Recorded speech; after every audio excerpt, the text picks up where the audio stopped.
दर्शकों ब्रेक तो बाद थोड़ा स्वागत है जी। डॉक्टर साहब साडी अगली ईमेल आई है कमलजीत सिंह जी दी। ਇਹ ਲਿਖਦੇ ਹਨ ਡਾਕਟਰ ਸਾਹਿਬ ਅਤੇ ਬੀਬੀ ਨੀਲਮ ਕੌਰ ਜੀ ਵਾਹਿਗੁਰੂ ਜੀ ਕਾ ਖਾਲਸਾ ਵਾਹਿਗੁਰੂ ਜੀ ਕੀ ਫਤਿਹ। ਜੀ ਸਾਊਦੀ ਅਰੇਬੀਆ ਤੋਂ ਇਹ ਲਿਖਦੇ ਹਨ ਅਖੇ ਰੋਂਦਾ ਕਿਉਂ ਹੈ ਥਾਲੀ 'ਚ ਕੁਝ ਨਹੀਂ ਲੱਭਦਾ। ਸਰ ਅੱਜ ਕੱਲ ਜੋ ਕੁਝ ਪੰਜਾਬ 'ਚ ਹੋ ਰਿਹਾ ਹੈ ਸਭ ਜਾਣਦੇ ਹਨ ਲੇਕਿਨ ਕੁਝ ਕੁ ਨੂੰ ਛੱਡ ਕੇ ਬਾਕੀ ਤਾਂ ਸਾਨੂੰ ਕੀ ਹੈ ਜੋ ਕਰੇਗਾ ਸੋ ਭਰੇਗਾ ਵਾਲੀ ਲਾਈਨ ਤੇ ਹਨ ਜਾਨੀ ਕਿ ਭਗੌੜੇ ਹਨ। अगर DGP शशिकांत ਨੂੰ ਸਮਝ ਆ ਸਕਦੀ ਹੈ ਕਿ ਸਿੱਖ ਕੌਮ ਕੋਲ ਸਰਬੱਤ ਖਾਲਸਾ ਬੁਲਾਉਣ ਦਾ ਸਭ ਤੋਂ ਵਧੀਆ ਅਤੇ ਅਤ ਜ਼ਰੂਰੀ ਟਾਈਮ ਹੁਣ ਹੈ। ਅਗਰ ਹੁਣ ਨਾ ਬੁਲਾਇਆ ਤਾਂ ਬੇਹੱਦ ਨੁਕਸਾਨ ਹੋਵੇਗਾ ਆਉਣ ਵਾਲੇ ਸਮੇਂ 'ਚ। ਲੇਕਿਨ ਸਾਡੇ ਲੀਡਰਾਂ ਨੂੰ ਅਖੌਤੀ ਜਥੇਦਾਰਾਂ ਨੂੰ ਕਿਉਂ ਸਮਝ ਨਹੀਂ ਆ ਰਿਹਾ ਇਹ ਮਿੱਟੀ ਦੇ ਬਾਵੇ ਕਿਉਂ ਨਹੀਂ ਬੋਲਦੇ। ਧੰਨਵਾਦ ਜੀ ਡਾਕਟਰ ਸਾਹਿਬ। ਵੀਰ ਕਮਲਜੀਤ ਸਿੰਘ ਜੀ ਦਾ ਬਹੁਤ ਬਹੁਤ ਸ਼ੁਕਰੀਆ। ਉਹਨਾਂ ਨੇ ਸਾਨੂੰ ਸਾਊਦੀ ਅਰੇਬੀਆ ਤੋਂ ਲਿਖਿਆ ਜੀ। उन्होंने बड़े अच्छे फ्रेज नाल शुरू किया कि रोंदा क्यों है थाली च कुछ नहीं। हाँ थाली च कुछ नहीं लभदा थाली च है नहीं है जी। सो अज बहुते वड्डे हिस्से दा जिहड़े पंथ नूं प्यार करन वाले ने उन्हां दा यही जिहड़ा रिएक्शन है इस सारी गल दे उत्ते जी कि भी किहदे वल देखीए जदों कुछ थोड़ा बहुत बनन लगदा है जिवें हुण भाई गुरबख्श ਸਿੰਘ होरां दे मुद्दे ते एक होप क्रिएट हुई बहुत सारे फिर बहुत ज़्यादा होप करन लग जाते हैं उदों की एंटी क्लाइमैक्स हो गया गल डिफरेंट चली गई जी। और मैं नहीं देखी है स्टेटमेंट शशिकांत होरां दी कि भी उन्होंने सरबत खालसा की गल की है पर मैनू ये जरूर पता है भी उन्होंने पिछले दिनों हाई कोर्ट दे विच ये एफीडेविट दिता है कि वो ना दस्सण नूं तैयार ने कि जिहड़ी उन्होंने इन्वेस्टिगेटिव रिपोर्ट इंटैलीजेंस चीफ हुंदे पंजाब च बनाई सी कि भी कौन कौन लोग ने जिहड़े उस वेले ड्रग दे विच मामले च इनवॉल्व सी जी। सो मैं समझदा भी वैसे भी हुण ये लगदा है कि भी सलूशन सरबत खालसा है पर हालत तो ये है कि भी जे तख्त साहब दे जथेदार जिहड़े ने वो कोई गल कहंदे ने जिवें इन्हां ने जथेदार आनंदगढ़ नूं रिमूव कीता है रिमूवल अपनी थां ते 5 जनवरी नूं जदों अखंड पाठ रखना चाहुंदे सी तख्त साहब दे उत्ते क्योंकि मूल नानकशाही कैलेंडर मुताबक 10वें पातशाह दा प्रकाश पुरब 5 नूं है तो उन्होंने तख्त साहिब ते अखंड पाठ नहीं सी रखण दिता गया। उदों जे रिमूव नहीं सी कीता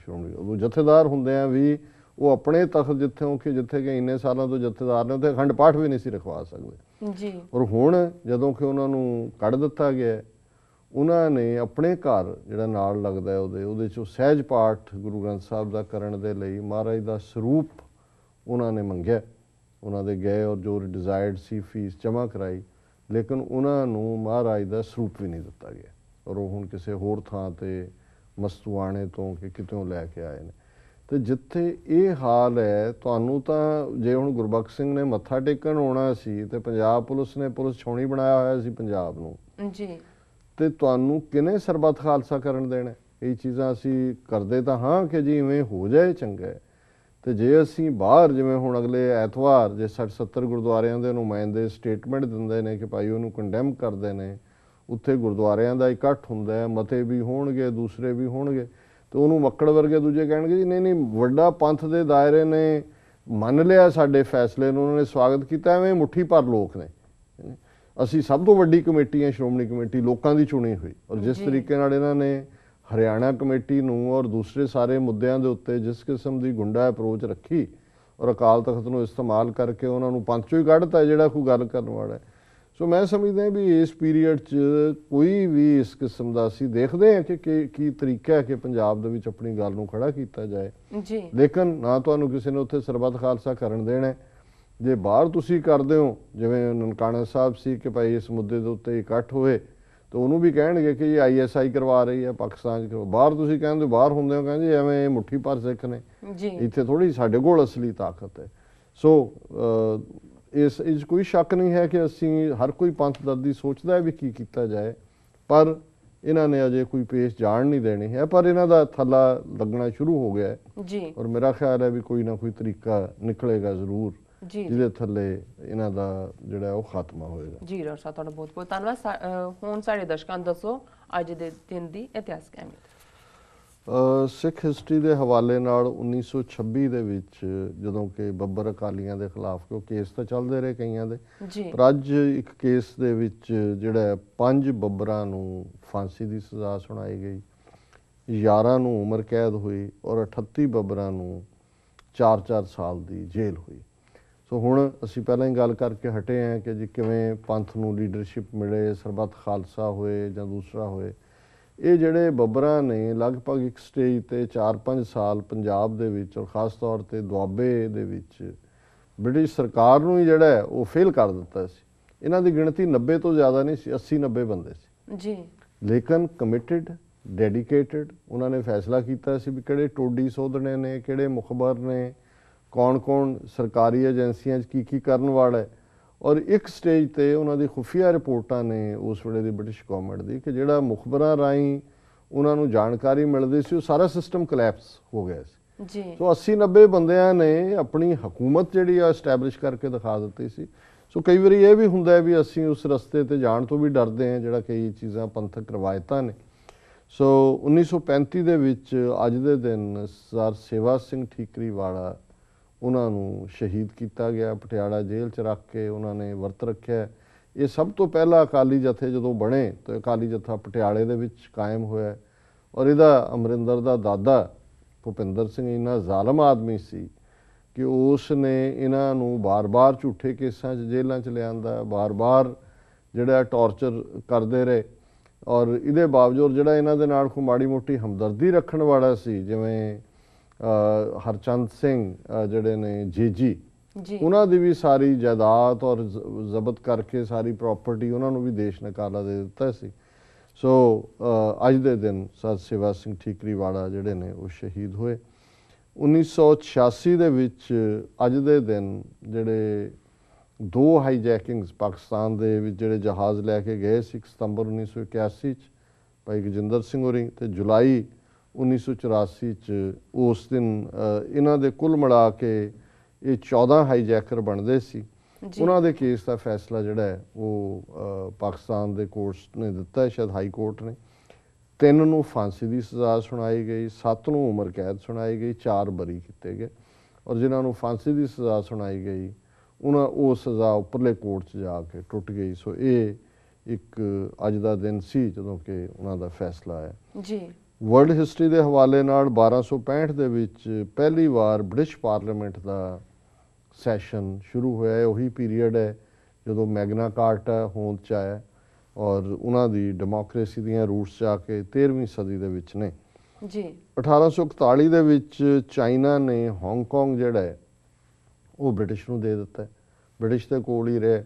1900 ਸ਼ਾਇਦ 40 ਜਾਂ 41 ਦੇ ਵਿੱਚ ਜਾਪਾਨੀਆਂ ਨੇ ਕਬਜ਼ਾ ਕਰ ਲਿਆ ਸੀ। 4 ਸਾਲ ਜਾਪਾਨੀਆਂ ਕੋਲ ਰਹੇ, ਪਰ 1997 'ਚ ਫਿਰ ਹਾਂਗਕਾਂਗ ਇੰਗਲੈਂਡ ਨੇ ਵਾਪਸ ਚਾਈਨਾ ਨੂੰ ਦੇ ਦਿੱਤਾ। ਹੁਣ ਉੱਥੇ ਪਿੱਛੇ ਜੇ ਬੜੇ ਪ੍ਰੋਟੈਸਟ ਹੋ ਕੇ ਹਟੇ ਨੇ ਡੈਮੋਕ੍ਰੇਸੀ ਦੇ ਨਾਂ ਥੱਲੇ, ਕਿਉਂਕਿ ਹਾਂਗਕਾਂਗ ਵਾਲੇ ਪੱਛਮੀ ਸਿਸਟਮ ਚਾਹੁੰਦੇ ਨੇ ਤੇ ਚਾਈਨਾ ਵਾਲੇ ਹੌਲੀ ਹਾਂਗਕਾਂਗ ਤੇ ਆਪਣਾ ਚਾਈਨੀਜ਼ ਸਿਸਟਮ ਲਾਗੂ ਕਰ ਰਹੇ ਨੇ। 1921 ਦੇ ਵਿੱਚ ਜਦੋਂ ਕਿ ਫਸਟ ਵਰਲਡ ਵਾਰ ਖਤਮ ਹੋਇਆ, 2 ਸਾਲ ਹੋ ਚੁੱਕੇ ਸੀ, ਓਟੋਮਨ ਅੰਪਾਇਰ ਜਿਹਦਾ ਰਾਜ ਮਿਡਲ ਈਸਟ ਔਰ ਦੂਰ ਦਰਾਡੇ ਸੀ ਉਹ ਬਿਲਕੁਲ ਸੁੰਗੜਦਾ ਚਲਾ ਗਿਆ। ਔਰ ਅਤਾ ਤੁਰਕ ਜਿਹਨੂੰ ਕਿਹਾ ਜਾਂਦਾ ਕਮਾਲ ਪਾਸ਼ਾ, ਉਹਨੇ ਜਿਹੜਾ ਅੱਜ ਟਰਕੀ ਹੈ ਜਿੰਨਾ ਕੁ ਬਚ ਗਿਆ ਉਹਨੇ ਐਜ਼ ਏ ਨੇਸ਼ਨ ਖੜਾ ਕੀਤਾ ਜੀ। ਸੋ ਓਟੋਮਨ ਅੰਪਾਇਰ ਦਾ ਛੋਟਾ ਰੂਪ ਟਰਕੀ ਰਹਿ ਗਿਆ। 1936 ਦੇ ਵਿੱਚ ਐਡਵਰਡ 8 ਇੰਗਲੈਂਡ ਦਾ ਬਾਦਸ਼ਾਹ ਬਣਿਆ। ਇਸ ਦਾ ਇਸ਼ਕ ਇੱਕ ਡਾਈਵੋਰਸਡ ਲੇਡੀ ਨਾਲ ਚੱਲ ਰਿਹਾ ਸੀ। ਉਹਨੇ ਉਹਦੇ ਨਾਲ ਵਿਆਹ ਕਰਾਉਣਾ ਚਾਹਿਆ, ਪਰ ਅੱਜ ਤਾਂ ਹਾਲਾਤ ਡਿਫਰੈਂਟ ਨੇ। ਉਦੋਂ ਉਹਨਾਂ ਨੇ ਬ੍ਰਿਟਿਸ਼ ਪਾਰਲੀਮੈਂਟ ਨੇ ਸ਼ਰਤ ਰੱਖ ਦਿੱਤੀ ਵੀ ਤੇਰੇ ਕੋਲ 2 ਹੀ ਚੀਜ਼ਾਂ ਨੇ, ਜਾਂ ਤਾਂ ਤਖਤ 'ਤੇ ਤੂੰ ਬੈਠ ਸਕਦਾ ਤੇ ਜਾਂ ਆਪਣੀ ਮਰਜ਼ੀ ਨਾਲ ਵਿਆਹ ਕਰਵਾ ਸਕਦਾ। ਸੋ ਉਹਨੇ ਤਖਤ ਨੂੰ ਠੋਕਰ ਮਾਰੀ। ਸੋ ਜਿਹੜੀ ਇਸ਼ਕ ਦੀ ਦੁਨੀਆ ਦੀਆਂ ਗੱਲਾਂ ਕਰਦੇ ਨੇ ਉਹਦੇ 'ਚ ਉਹਨੂੰ ਵੀ ਕੋਟ ਕਰਦੇ ਨੇ, ਉਹਨਾਂ ਦੀ ਬਹੁਤ ਸਾਰੇ ਲਿਟਰੇਚਰ ਪੋਇਟਰੀ 'ਚ ਹੈ। ਉਹਨੇ ਫਿਰ ਇੰਗਲੈਂਡ ਵੀ ਛੱਡ ਦਿੱਤਾ, ਫਰਾਂਸ 'ਚ ਆ ਗਿਆ, ਮੁੜ ਕੇ ਕਦੇ ਇੰਗਲੈਂਡ ਨਹੀਂ ਗਿਆ। ਸੋ ਉਹਨੇ ਆਪਣੇ ਪਿਆਰ ਦੇ ਲਈ ਜਿਹੜਾ ਹੈ ਉਹ ਤਖਤ ਨੂੰ ਠੋਕਰ ਮਾਰੀ ਜੀ। 1939 ਦੇ ਵਿੱਚ ਹਿਟਲਰ ਨੇ ਇਹ ਯੂਰਪ ਦੀ ਪਾਰਲੀਮੈਂਟ ਦੇ ਵਿੱਚ ਐਲਾਨ ਕੀਤਾ ਕਿ ਸਾਰੇ ਯਹੂਦੀਆਂ ਨੂੰ ਯੂਰਪ ਦੇ ਵਿੱਚ ਮਾਰ ਦਿੱਤਾ ਜਾਏ, ਐਕਸਟਰਮੀਨੇਟ ਕਰ ਦਿੱਤਾ ਜਾਏ। 1942 ਦੇ ਵਿੱਚ ਬਰਲਿਨ ਦੇ ਵਿੱਚ ਹੀ ਫੈਸਲਾ ਕੀਤਾ ਨਾਜ਼ੀਆਂ ਨੇ ਫਾਈਨਲ ਸੋਲੂਸ਼ਨ ਕਿ ਯਹੂਦੀਆਂ ਦਾ ਫਾਈਨਲ ਖਾਤਮਾ ਜੀ। 1942 'ਚ ਅੱਜ ਦੇ ਦਿਨ ਜਾਪਾਨੀਆਂ ਨੇ ਬਰਮਾ ਦੇ ਉੱਤੇ ਅਟੈਕ ਕੀਤਾ। 1945 'ਚ ਰੂਜ਼ਵੈਲਟ ਚੌਥੀ ਵਾਰ ਅਮਰੀਕਾ ਦਾ ਪ੍ਰੈਜ਼ੀਡੈਂਟ ਬਣਿਆ। ਉਦੋਂ ਇਹ ਲਾਅ ਨਹੀਂ ਸੀ ਕਿ ਕੋਈ 2 ਵਾਰੀ ਮੈਕਸਿਮਮ ਪ੍ਰੈਜ਼ੀਡੈਂਟ ਰਹਿ ਸਕਦਾ। ਉਸ ਤੋਂ ਬਾਅਦ ਫਿਰ ਇਹ ਲਾਅ ਬਣਿਆ। ਹੁਣ ਕੋਈ 2 ਵਾਰ ਤੋਂ ਜ਼ਿਆਦਾ 8 ਸਾਲ ਮੈਕਸਿਮਮ ਕੋਈ ਪ੍ਰੈਜ਼ੀਡੈਂਟ ਬਣ ਸਕਦਾ। ਔਰ 2006 ਦੇ ਵਿੱਚ ਜਿਹੜਾ ਅੰਮ੍ਰਿਤਸਰ ਨਨਕਾਣਾ ਸਾਹਿਬ ਬੱਸ ਸਰਵਿਸ ਸ਼ੁਰੂ ਹੋਈ, ਜਿਹਨੂੰ ਹੁਣ ਇਹਨਾਂ ਨੇ ਫੇਰ ਜਿਹੜਾ ਉਹ ਰੋਕ ਦਿੱਤਾ ਹੈ, ਇਹ ਕਹਿ ਕੇ ਕਿ ਜੀ ਕੋਈ ਖਤਰਾ ਤੇ ਸਿਕਿਉਰਿਟੀ ਰੀਜ਼ਨ ਤੇ ਇਹ ਜੀ। ਡਾਕਟਰ ਸਾਹਿਬ, ਸਾਡਾ ਅੱਜ ਦਾ ਸਵਾਲ ਹੈ, ਵੈਟੀਕਨ ਦੇ ਪੋਪ ਫ੍ਰਾਂਸਿਸ ਨੇ ਸੰਸਾਰ ਦੇ 1 ਬਿਲੀਅਨ ਤੋਂ ਜ਼ਿਆਦਾ ਕੈਥੋਲਿਕਸ ਨੂੰ ਅਪੀਲ ਕੀਤੀ ਹੈ ਕਿ ਉਹ ਖਰਗੋਸ਼ ਵਾਂਗ ਬੱਚੇ ਪੈਦਾ ਕਰਨ ਦੀ ਥਾਂ ਆਪਣੇ ਬੱਚਿਆਂ ਦਾ ਪਾਲਣ ਪੋਸ਼ਣ ਜ਼ਿੰਮੇਵਾਰ ਢੰਗ ਨਾਲ ਕਰਨ ਵੱਲ ਧਿਆਨ ਦੇਣ। ਜੀ ਡਾਕਟਰ ਸਾਹਿਬ, ਕੀ ਕਹਿਣਾ ਚਾਹੋਗੇ ਤੁਸੀਂ ਇਸ ਬਾਰੇ? ਦੇਖੋ, ਮੈਂ ਸਮਝਦਾ ਹਾਂ ਵੀ ਪੋਪ ਫ੍ਰਾਂਸਿਸ ਆਪਣੇ ਜਿਹੜਾ ਉਹਨਾਂ ਦੀ ਵੈਟੀਕਨ ਦੀ ਪੋਜੀਸ਼ਨ ਰਹੀ ਹੈ ਕਈ ਮਾਮਲਿਆਂ 'ਚ, ਉਸ ਤੋਂ ਹਟ ਕੇ ਗੱਲ ਕਰ ਰਿਹਾ, ਔਰ ਮੇਰਾ ਜੀ ਕਰਦਾ ਉਹਦੀ ਤਾਰੀਫ ਕਰਨ ਨੂੰ। ਜਿਵੇਂ ਸ੍ਰੀਲੰਕਾ 'ਚ ਉਹਨੇ ਟਰੂਥ ਕਮਿਸ਼ਨ ਦੀ ਗੱਲ ਕੀਤੀ, ਜੇ ਹੁਣ ਫਰਾਂਸ ਦੇ ਵਿੱਚ ਜਿਹੜਾ ਹਮਲਾ ਹੋਇਆ ਕਾਰਟੂਨ ਬਣਾਉਣ ਵਾਲੇ ਦਫ਼ਤਰ 'ਤੇ, ਜਿਹੜਾ ਉਹਨਾਂ ਦਾ ਪੇਪਰ ਸੀ, ਉਹਨਾਂ ਨੇ ਫਿਰ ਹਜ਼ਰਤ ਸਾਹਿਬ ਦੇ ਛਾਪੇ, ਫਿਰ ਪੋਪ ਨੇ ਕਿਹਾ, ਉਹਨੇ ਕਿਹਾ ਜੀ ਇਹ ਕੋਈ ਮਤਲਬ ਨਹੀਂ ਹੈ, ਜੇ ਕੋਈ ਮੇਰੀ ਮਾਂ ਨੂੰ ਗਾਲ ਕੱਢੇਗਾ ਆਪਣੇ ਦੋਸਤ ਵੱਲ ਇਸ਼ਾਰਾ ਕਰਕੇ, ਕਹਿੰਦਾ ਮੈਂ ਇਹਦੇ ਮੁੱਕਾ ਜੜ ਦਿਆਂਗਾ।